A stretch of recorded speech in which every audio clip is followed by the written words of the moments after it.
É isso aí, é o programa ao vivo assim, viu, Bianca? Não tem problema não, Chapolin. Vamos fazer o seguinte, enquanto a gente arruma o nosso equipamento aqui, a gente vai lá pro Congo, Bianca, agora. Ah, é? Tem uma experiência super legal no nosso quadro aqui, um trechinho do quadro do programa Missão 360. Roda o VT.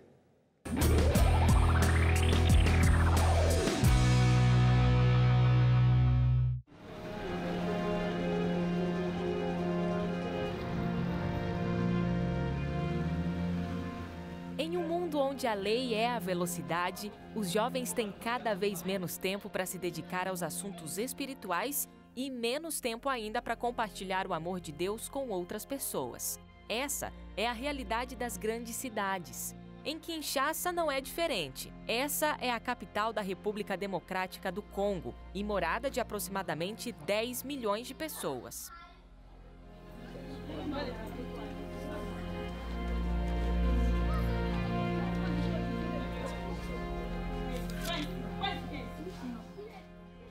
Serge vive aqui e trabalha nesse desafiador centro urbano para que mais pessoas possam conhecer a Jesus.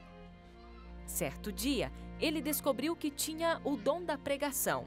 E aí, ele se prepara a cada sábado para compartilhar a mensagem de esperança com um pequeno grupo.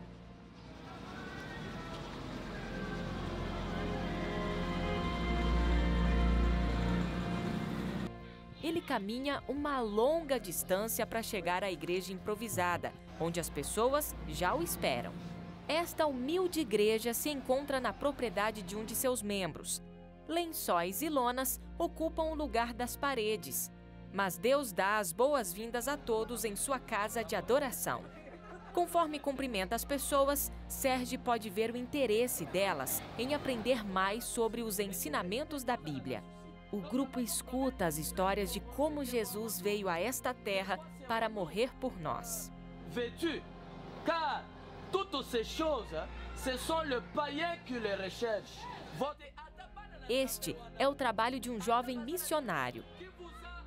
Não basta apenas falar do amor de Jesus, é preciso demonstrá-lo. Mesmo que o ambiente urbano seja um território difícil para o trabalho missionário, os jovens devem estar dispostos a aceitar o desafio para que outros possam aprender mais sobre Jesus. Ore para que Deus te ajude a encontrar e usar os teus dons no cumprimento da missão.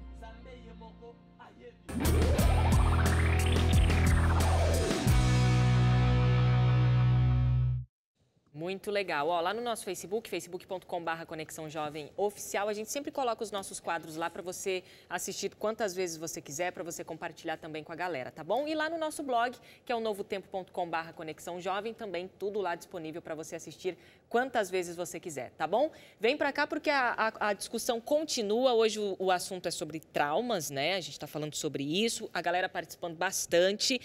Um beijo aqui para o pessoal do Rio Grande do Norte. Estão fazendo várias perguntas aqui também. Várias delas a gente já respondeu, Pri. Daí eu estou dando prioridade aqui para a galera, né? Que está fazendo perguntas que ainda a gente não colocou. Uma delas é a questão da resiliência. E eu já coloco para você, como é que a gente, Pri, pode desenvolver aí uma resistência com os traumas, superá-los e seguir em frente? Vamos explicar o que é resiliência, né? Que é um termo que a gente pegou aí da física. Exato. Que é a questão de um material, né, que ele é usado. Quando ele é colocado numa situação extrema, ele pode ser melhor usado ainda. Então, o que seria? Uma pessoa que sofre um trauma, né? Como é que ele vai desenvolver a resiliência? Vamos supor uma coisa bem drástica, assim, uma família que perde um filho, tá? Assassinado, por exemplo. Né? E como superar isso? Não tem nenhuma receita pronta e dizer, olha, aqui você vai... Não. Mas, de repente, esse casal entra num projeto, num grupo de ajuda para outros pais que perderam seus filhos também de maneira drástica. Uhum. Isso é uma ação resiliente. Né? Então, muitas pessoas não são resilientes da sua natureza, mas elas podem desenvolver, né? Então, quando a gente sofre alguma decepção, a gente sofre algum trauma, como que a gente pode transformar isso, transcender a isso, né? Então, eu crio em cima daquela fatalidade. Então, eu crio um grupo de ajuda, né? Alguém que passou por uma situação, por exemplo, de catástrofe natural, né? Uma enchente, aquelas pessoas se juntam num grupo, ele está sofrendo, mas ele também ajuda outros numa outra situação, né? Ele já viveu, a casa dele foi inundada e, de repente, ele parte para uma nova missão num outro lugar. Então, esse é um processo resiliente, né? Ele transforma aquilo que era tão ruim por algo tão bom. Seria legal se a gente já fizesse isso, né? A gente tem falado tanto de trabalho voluntário, existem tantas formas. Toda vez que você faz um trabalho voluntário, eu acho que você está, de alguma maneira, fazendo um exercício bacana de superar os seus próprios limites e também de se doar, né? Então, quando vier uma situação drástica, e ninguém está livre disso, pode acontecer com qualquer pessoa, a gente, dentro daquilo, ainda criar, né, usar a nossa criatividade para criar algo bom em cima para ajudar outras pessoas, né? Porque só sabe quem passou. Se eu passei por uma situação assim, muito assustadora e muito traumática, eu acho que eu sou uma pessoa razoavelmente boa para ajudar aquele outro que está passando. E é isso que eu acho interessante, porque assim, às vezes você está esperando um milagre, mas você pode ser um milagre para alguém, né? Isso que é legal, porque de fato ali a sua história, o que você passou, pode ajudar outra pessoa. E você ajudando o outro, você está se ajudando, né? Não, o prazer de você ir num hospital, por exemplo, fazer visitas, né? Você não está doente, está ali vendo as pessoas doentes. Às vezes você sai dali e você se questiona. Eu acho que fez mais bem para mim do que para aquela pessoa que estava ali. Com certeza fez bem, as pessoas se emocionam, né, agradecem. Mas você sai sempre com uma sensação muito gostosa, né, de que você partilhou, você se doou. Na verdade, você que saiu com uma energia assim, lá para cima, né? Fez bem para você. Agora, vamos falar de cura. Existe cura para os traumas? Isso é uma coisa complicada de você afirmar, né? Eu acho que não pode aparecer um paciente no meu consultório com um trauma X e eu garantir para ele uma cura, né? Eu acho que eu posso garantir um trabalho efetivo, né? Ele vai ter que cumprir alguns exercícios, a gente vai ter que correr atrás, né? Claro. Eu posso, claro, com a minha experiência, com o meu conhecimento, com o meu tempo, né, dedicar assistência a ele, mas eu também preciso que ele também se comprometa. É um contrato que a gente faz, né? Eu sempre brinco assim com o meu paciente e falo 50-50, né? Ele sempre faz uma cara assim, 50% seu, 50% meu, e a gente caminha. Eu já vi pessoas que realmente se libertaram dos seus traumas, que depois falam rindo, né? Ou ficam um tempo sem falar daquele assunto. E outras pessoas que minimizam, né? Dependendo das... Aprendem a conviver, Aprendem a conviver, né? Então, acho que a gente tem que lutar pela melhora na qualidade de vida. Se a gente conseguir 20, 30, 40, é melhor do que 0. O problema é quando esses traumas eles começam a afetar a sua vida, né? Se você consegue pelo menos conviver, de repente você não esquece, nunca vai esquecer. Limitando você, mas quando né? isso te limita de viver, de pensar, de experimentar novas experiências, como você falou, de um relacionamento, por exemplo, que te traumatizou e tal. Agora, Priscila, tem gente que talvez fique se vitimizando em relação aos traumas? Por exemplo, eu disse cura, né? Tem gente que quer se libertar daquilo, mas tem gente que gosta de ter um trauma, assim, para chamar a atenção dos outros? Perguntou já respondendo, né? Perguntou já respondendo. Sim, é até ruim dizer assim, porque daí as pessoas vão querer identificar nos familiares. É você, né, e tal. Acho que a pessoa que se vitimiza é que ela tem que se tocar, né? Às vezes um amigo, um familiar, um terapeuta, um médico pode te dar o toque, né? Sim, a gente infelizmente pode usar disso como moeda, né? Para ser reconhecido, para ser melhor tratado, né? O filho, olha, não mexa com ele porque ele sofreu esse trauma, então ele está ainda se recuperando e a pessoa vai se alimentando porque é uma maneira dela ser cuidada, é uma maneira dela ser olhada. E a hora que passar, que ela disser que não está sentindo mais nada, ninguém vai mais olhar para mim? Ninguém vai ficar com dó de mim mais, né? Estou curtindo meu trauma. Estou curtindo. Então, pode acontecer. Acho que a gente não deve apontar ou ficar apontando o dedo aí para isso, senão daqui a pouco sai todo mundo falar, meu irmão, aí, Dona de psicólogo. Não. Vamos devagar. Mas, infelizmente, pode acontecer sim. Muito bem. A gente tem outra experiência aqui. O Felipe. O Felipe tem uma história, assim, chocante. Ele perdeu o pai e a mãe no mesmo dia. Confere aí. Quando a gente casou, a gente veio morar aqui, né, perto dos meus pais, porque ela também não tinha os pais dela, então ela adotou meus pais como pais dela também. E se passou 6 meses somente. E aí, eu lembro que uma semana antes de acontecer com meus pais, eu virei para ela estava triste e tal, eu falei assim, olha, se acontecesse comigo, eu tentando entender, né, a tristeza dela, eu falei assim, se acontecesse comigo, eu acho que eu não aguentaria não, isso é muito forte e tal. Uma semana, meus pais também faleceram, né? Um caminhão estava estacionado em cima, 2 esquinas acima, virado para trás, né, para a caminhonete. E ele perdeu o freio. Tinha 26 toneladas de ferro. Aconteceu que meu pai, a fatalidade, meu pai e minha mãe estavam no meio. Bom, na época, eu me envolvi em um monte de coisa para poder resolver a questão do acidente. Então, inventário, coisas de advogado e tal. Então, isso foi uma forma que eu achei, não consciente, né? Mas inconscientemente eu me envolvia e me ajudava a poder não pensar tanto. Claro que à noite, naquele momento que você fica sozinho e não tem muita coisa para pensar, você acaba que fica pior, né? Você acaba pensando muito sobre aquilo. Mas eu tentava não pensar, então me envolver em algumas coisas. Você tendo uma concepção da realidade, que a realidade às vezes vai te reservar algumas coisas tristes, alguns problemas, isso te ajuda realmente a enfrentar as coisas que são pequenas, porque as pequenas você olha e fala assim, olha, já passei por coisas piores, eu vou enfrentar essa. E as coisas grandes, você pensa, pô, eu tenho isso, mas um dia vai melhorar. Porque por mais que eu esteja triste hoje, eu sei que vai ter dias melhores, sempre tem algum dia melhor e tal.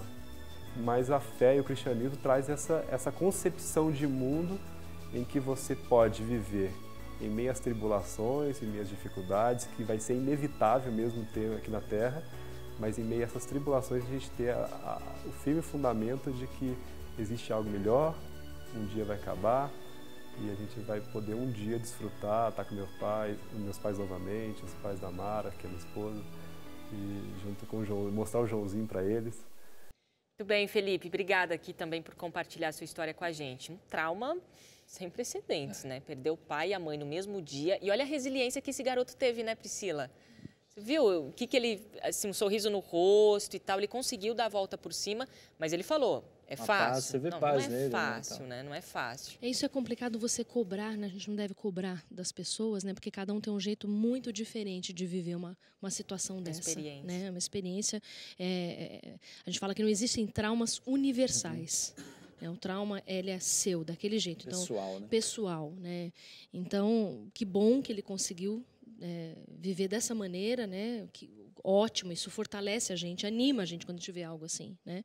Mas, infelizmente, podia ter sido de outra maneira. Eu achei interessante o que ele falou, de como a estratégia que ele usou, até inconsciente, ele fala, né? De como lidar com esse trauma, né? De se envolver. Essa é uma forma, Priscila, muitas pessoas, às vezes, elas utilizam dessa ferramenta, né? De repente, ocupar a cabeça com alguma outra coisa para fugir, de repente, de um trauma. Até porque a gente tem que retomar a rotina, né? Quando alguém falece, no caso dele, essas questões que ele usou aí de inventários, essas coisas, né? Elas ocupam e sobrecarregam, né? Nossa, eu já vi gente assim, não podendo viver a dor de ter que resolver papelada e dinheiro, também é uma coisa terrível. Mas a pessoa tem que voltar à rotina, né? Começar com as atividades, isso é devagar, né? Com as atividades que ela fazia uma ginástica, volta para o trabalho. Tem gente que demora um mês para voltar para as atividades de trabalho. Tem gente que já volta no 3º, 4º, 5º dia, dependendo do que faz, né? Então, assim, o normal seria a gente ir voltando gradativamente para entrar no ritmo normal da vida, porque é uma fatalidade, mas infelizmente faz parte da nossa vida. Né? Ainda sobre o luto, eu tenho uma dúvida. Tem gente que, assim, quando morre, eu nunca perdi um ente querido. E oro para que isso, né, não aconteça, mas enfim, a vida aqui nessa terra é assim mesmo, né, cheio de fatalidades. Mas quando a pessoa, ali as primeiras palavras não fica assim, bola para frente, levanta essa cabeça, e parece que a pessoa não se permite viver aquele momento de luto. Isso é um problema também, né, Priscila? Sim, da mesma maneira que a gente está falando de trauma, de luto, tudo, o que for, precisa ser vivido. E a gente estabelecer a forma como o outro tem que viver, não dá. Tem pessoas que são bem sensíveis, tem outras que são muito resilientes já na sua natureza, né? Então, a gente não pode exigir que a Bianca reaja como a Priscila reaja reaja. Cada um vai ter um jeito muito próprio seu, né? Claro, as pessoas querem falar, não é por mal, né? Levanta a cabeça, não fica assim, vem aqui, né? É uma maneira de acolher, né? Mas não pode também não deixar que a pessoa viva aquilo que é necessário. Chorar, ela precisa chorar, precisa viver, né? Até para passar de fase, é igual um jogo, né? Você não pula, você tem que passar as fases, né? E a vida é da mesma maneira. Lá na frente vai cobrar, né? Tem uma pergunta aqui que eu achei interessante. É a Aline, do Rio de Janeiro, ela está escrevendo aqui.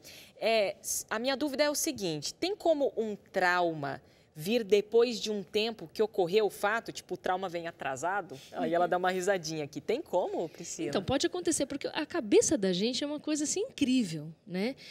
Na verdade, é um grande labirinto que a gente não consegue decifrar, né?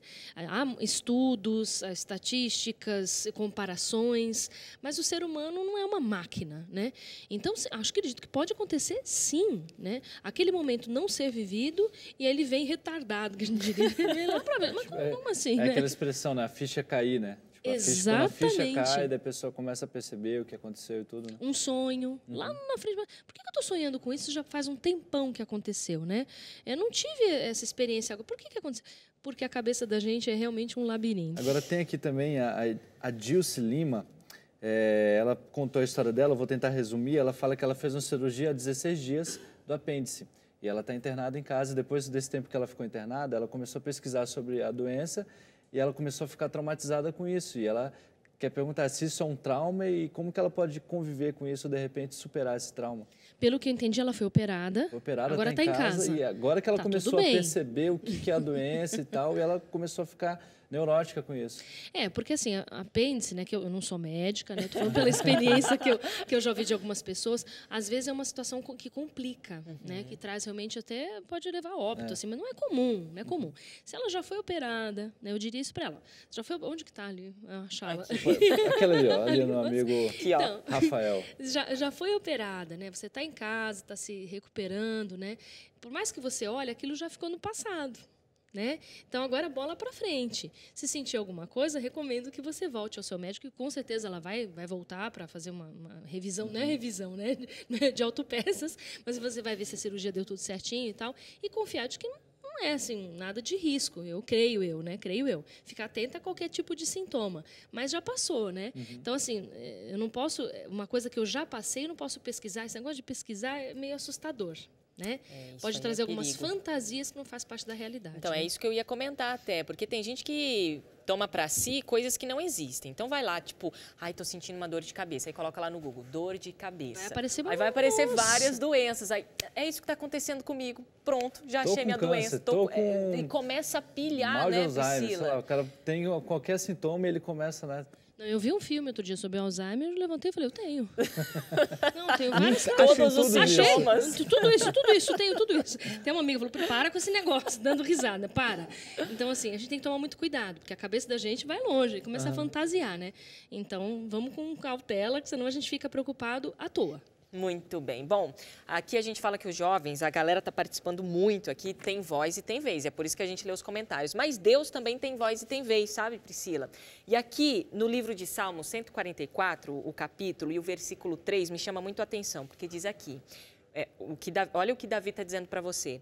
Ele cura os que têm um coração partido ou quebrantado em outras versões e trata também as suas feridas. Deus está muito interessado em tratar e curar as suas feridas, sabe? As feridas existem, mas elas cicatrizam. E aí você começa a não ter mais esse sofrimento, porque a dor de fato existe, mas o sofrimento é uma escolha. E aí você escolhe não sentir mais dor. Que essa seja a sua decisão e é o que o Conexão deixa de mensagem para você. Pri, a gente agradece demais a sua participação. Espero ter você aqui de novo nesse nosso sofá amarelo, viu? Muito obrigada. Eu gosto muito de estar aqui com vocês. Foi um privilégio e um grande aprendizado para mim também. Ótimo, obrigada. E Chapolin, até o próximo Conexão. Valeu. Um beijo para você. Obrigada pela sua participação de sempre. Até mais.